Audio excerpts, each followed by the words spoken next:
শেখ হাসিনা সরকার পতনের পর ডক্টর ইউনূস ক্ষমতায় বসছেন, তাকে সাপোর্ট করছেন ছাত্ররা, ছাত্রদের 3 জন উপদেষ্টা আছেন, সেনাবাহিনী সাপোর্ট করছেন এবং অন্যান্য দলগুলো সব প্রায় তাদেরকে সাপোর্ট করছে। কিন্তু ইতিমধ্যে বিভিন্ন প্রশ্ন দেখা দিয়েছে সরকারের কার্যকলাপ নিয়ে। প্রশ্ন উঠেছে এই সরকার নিরপেক্ষ কি না। এখন এই প্রশ্ন কেন উঠেছে? বিশেষ করে ছাত্ররা যখন বলল দল করবে এবং বিএনপি এবং অনেক দল প্রশ্ন তুলেছে যে ক্ষমতায় থেকে দল গঠন কেন, ক্ষমতা থেকে বেরিয়ে এসে তারপর দল গঠন করো। এখন এইটাতে পক্ষ দিয়ে নিচ্ছেন আমাদের ইউনূস সাহেব। উনি নিজে বলতেছেন তাদেরকে সুযোগ করে দেয়া, অর্থাৎ গিভ এন্ড টেক। তোমরা আমাকে বাঁচাইছো, আমাকে ক্ষমতায় বসাইছে, এখন তোমাদের জন্য কিছু করা উচিত, এইরকম কিনা এটা নিয়ে প্রশ্ন উঠছে।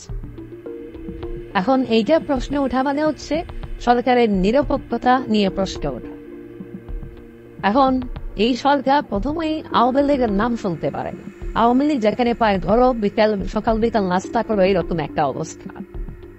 এখন এই ছাত্ররা এই সরকারের অংশ, তারা আওয়ামী লীগকে নিষিদ্ধ করতে চেয়েছে, আদালতে পর্যন্ত গেছে, গিয়ে দেখছে এখানে সুবিধা হবে না, আবার ফিরে আসছে। এবং বিএনপিও এটাতে সায় দেয় নাই, এই জন্য বিএনপির উপর তারা খেপা এবং বিএনপিকে প্রতিপক্ষ মনে করে তারা অনেকবার চুলকো রাঙাইছে। এখন বিএনপি দ্রুত নির্বাচনের কথা বলছে এবং ছাত্ররা এটা অপোজ করছে। তারা বলছে সংস্কার আগে, তারপর অন্য কিছু। কিন্তু তাদের বুদ্ধি শুদ্ধি যেটা হচ্ছে লক্ষণ, এটা কিন্তু মানুষ পাবলিক ঠিকই বুঝতেছে। তাদের কথা হচ্ছে সংস্কারের নাম দিয়ে এটা বা একটু দেরি করে ফাঁকে দিয়ে আমরা একটা দল খেলা করে ফেলি এবং ক্ষমতায় কোনোভাবে যাওয়া যায় কিনা। এখন ইউনূস সাহেব বললেন যে ছাত্রদেরকে সুযোগ দিতে চান। এখন কিভাবে তিনি সুযোগ দেবেন? তিনি কি সুযোগ করে দিবেন, নাকি এরা সুযোগ তৈরি করলে উনি না কথা না বইলে থাকবে সেইভাবে কিছু দেখো না দেখার ভান করে? এখানে প্রশ্ন উঠছে যে নির্বাচন যে সামনে হবে, এখানে কোনো কারচুপি হয় কিনা। সরকারের নিরপেক্ষতা নিয়ে বিভিন্ন ধরনের কথাবার্তা চালু হয়েছে। এখন বিএনপিরও মাথা খারাপ, তারা তো আর বোকা না। তারাও অনেকদিন যাবত রাজনীতি করে মাঠে সরকারে ছিল এবং তারা এটা আজ করতে পারে। তারাও এখন অনেকটা কঠিন হয়েছে।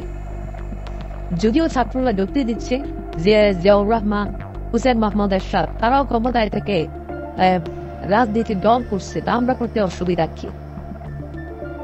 তো এখন সবকিছু মিলিয়ে যা দেখা যাচ্ছে খুব একটা সুবিধা না লক্ষণ। আগামীতে নির্বাচন হবে কিনা, হলে সেইটা ফেয়ার ইলেকশন হবে কিনা, সেখানে আওয়ামী লীগ অংশ নিতে পারবে কিনা, নাকি এখানে আগে স্ক্রিপ্ট লেখা হয়ে যাবে এবং সেই স্ক্রিপ্ট অনুযায়ী সবকিছু মঞ্চস্থ হবে, এইগুলো নিয়ে বিভিন্ন ধরনের প্রশ্ন দেখা দিয়েছে এবং মানুষ উৎকণ্ঠিত যে কি হচ্ছে।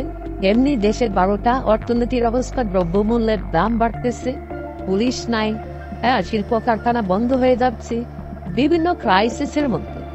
এখন কেউ কেউ এটা বলতেছেন যে অবস্থা যেরকম যাচ্ছে, যে আগামীতে ওই সরকার কয়দিন টিকতে পারে, ছেড়ে দে মা খেদে বাঁচি হয় কিনা, আবার আওয়ামী লীগ ঝাঁপিয়ে এসে সবকিছু পিটাইয়া পুতাইয়া সবাই বিদায় করে কিনা, বিভিন্ন ধরনের কথাবার্তা চালু আছে।